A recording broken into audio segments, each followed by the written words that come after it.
কিছু জানাজানি হওয়ার আগে ওই চোরবেটা প্রকার পান।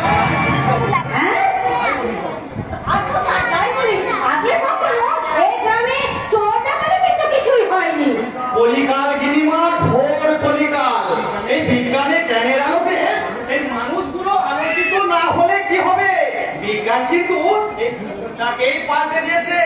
গিনিমা, যে যুগে বাতাসার নকুল দানার পরিবর্তে ওই ক্যাডবেরি দিয়ে ঠাকুর পুজো করা হয়, আর মন্দিরে শঙ্খ ঘন্টা বাজানোর লোক খুঁজে পাওয়া যায় না বলে ওই বিদ্যুৎ চালিত ইলেকট্রনিক ঘন্টা ব্যবহার করা হয়, সেই যুগে দাঁড়িয়ে চুরি ডাকাতি হবে না তো ওই স্বয়ং রামকৃষ্ণ ঠাকুর পরমহংসদেব এসে ওই মা শারদাকে মাতৃজ্ঞানে পুজো করবে।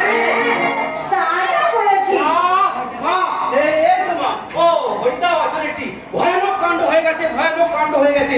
ওই নৌটুদের বাড়িতে চোর পড়েছে, বাসি খবর। হ্যাঁ, ওর খবরটা বাসি হলো। তোর খবরটা কি বল দেখি?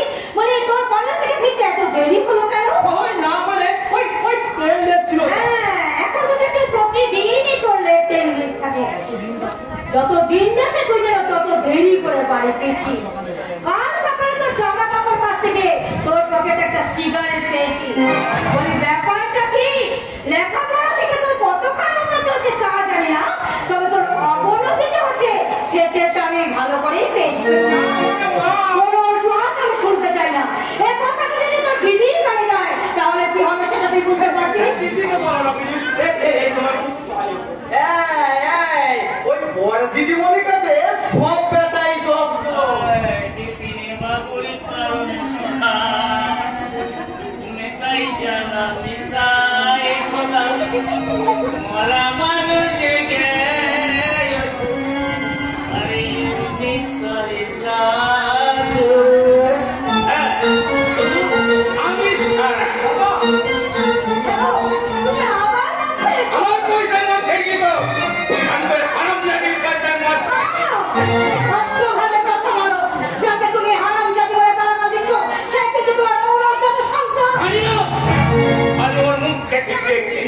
কি বলে? ঘেন্না করো? ঘেন্না করি, ঘেন্না করি, ঘেন্না করি। হ্যাঁ, ঘেন্না করো। এই ডক্টর যখন আমার বলে তখন তোমার কারখানা বন্ধ হয়ে যায়, আর আমার শিশু তখন মাধ্যমিক পরীক্ষা দেয়, সেই কিন্তু তখন এই সংসারের হাল ধরেছিল, প্রত্যুষের পড়াশোনার খরচ উঠিয়েছে, আর আজ তুমি বাবা হয়ে বলছো তার মুখ দেখতে তোমার ঘেন্না।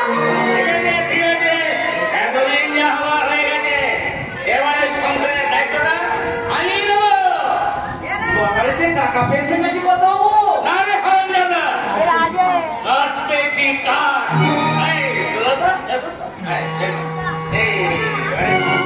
টাকাগুলো অল্প বলে ওই টাকাগুলো তুমি কোথায় পেয়েছো? আরে রোজগার করেছি, আরো করবো। এখন থেকে ওই হারামজাদি পয়সায় তোমাকে রাত খেতে হবে না। এই খোদা, তুই আমার থেকে ওই বড় বড় খরচাটা মানে আমার কাছ থেকে দিবি। এখন থেকে আমি অনেক রোজগার করবো, মানে মোটো মোটো টাকা রোজগার করবো। রোজগার করার পথ আমি পেয়ে গেছি। ও টাকাগুলো তুমি সৎ পথে ইনকাম করো টাকা তো? ও টাকাগুলোর মধ্যে কোনো কালো রং নেই তো? টাকা আবার কোনো রং হয় না, টাকা অলওয়েজ টাকা। তাছাড়া আসলে অনেকদিন ধরে ভাবছিলাম একটা দামি আইফোন কিন্তু সেই ফোন দিয়ে ফেসবুক হোয়াটসঅ্যাপ করবো। দিদিকে বলেছিলাম কথাটা, বাজে খরচা করবো না বলে ফোনটা আমাকে কিনাই দেয়। তোর দিদি কিন্তু পুলিশের চাকরি করে যত টাকা পায় সেই দিয়েই সংসার চালায়, সে কিন্তু কারো কাছে হাত পেতে ঘুষে নেয় না। তুই চিন্তা করিস না, এবারে তোদের বড় ফোনটা আমি কিনে দেবো। এখন থেকে তোর দিদির কাছে তোকে আঘাত করতে হবে না। আমি কিন্তু যতক্ষণ আমার প্রশ্নের উত্তর পাচ্ছি, বলো না গো, বলো না গো, তুমি কোথায় পেয়েছো এই টাকা? বলো না। আম খাচ্ছ খা, বলি হাসি মনে রাখছি। কিন্তু যতক্ষণ আমি জানতে পারছি ওই টাকা তুমি কোথা থেকে ইনকাম করছো, ততক্ষণ ওই পয়সায় আমি জনগ্রহণ করবো না। সারা দুদিন মাত্র তোমার ওই সাত মেয়ে ছিল, মানে বিয়ে হয়ে গেল। অবশ্যই বিয়েটা তুমি সিঁদুরের বিয়ে হয়ে যাবে, কিন্তু শ্বশুর বাড়ি চলে যাবে, তখন ওর ইনকামের টাকাটা তো আর এই বাড়িতে আসবে না। তখন তুমি কি করবে? প্রয়োজনে আমি উপোস করে থাকবো, তবু কোনো অসৎ পথে যাবো না। আরে অমনি শোন, এই মানে 15ই বৈশাখ বিকাল 4টা 20 মিনিটে আশীর্বাদ করতে আসবে আমার সিঁদুরকে পাত্রপক্ষের বাবা। 12ই বৈশাখ মানে তো সামনে মঙ্গলবার দিবা। আমাদের হাতে তো তেমন কিছু সময় নেই। কাল সকাল থেকেই আমাদের জোরদার শুরু করে দিতে হবে। ওই বর দিদি বলে আশীর্বাদ বলে কথায়। শুনছো? দেখি আমার সিঁদুরের আশীর্বাদ নেই, তুমি এমনই কিছু করবে না যাতে ওনারা। ঠিক আছে, আমি হয়তো সেদিনের বাড়িতে আসবো না। কি বলছো? আমি রাস্তাতেই দিনটা কাটিয়ে দেবো। কি বলছো কি তুমি? তুমি মেয়ে বাবা, আর মেয়ের আশীর্বাদের সময় তুমি বাড়িতে থাকবে না। এই বাড়িতে থাকতে গেলে তোকে আমাকে আশীর্বাদ করতে হবে। আর যাই হোক, এই 2 হাত দিয়ে ওদের তো আমি আশীর্বাদ করতে পারবো না। ওই হারামজাদিটা এই বাড়ি থেকে বিদায় বলেই আমি বাঁচি। আমি বাঁচি, আমি বাঁচি। বাবা মেয়ে কথা তুমি বলতে পারলে? অমানুষ অমানুষ, আমি কোনো মানুষকে বিয়ে করিনি, একটা অমানুষকে আমি বিয়ে করেছি।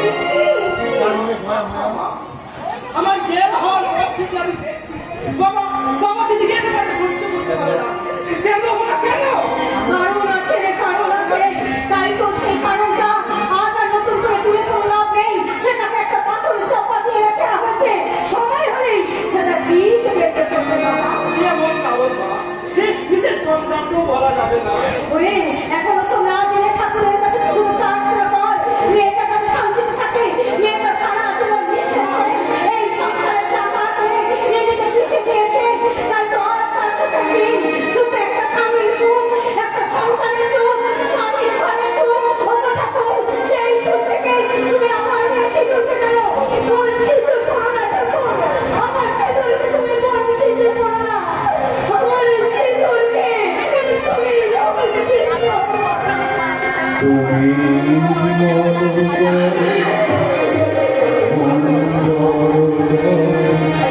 মনে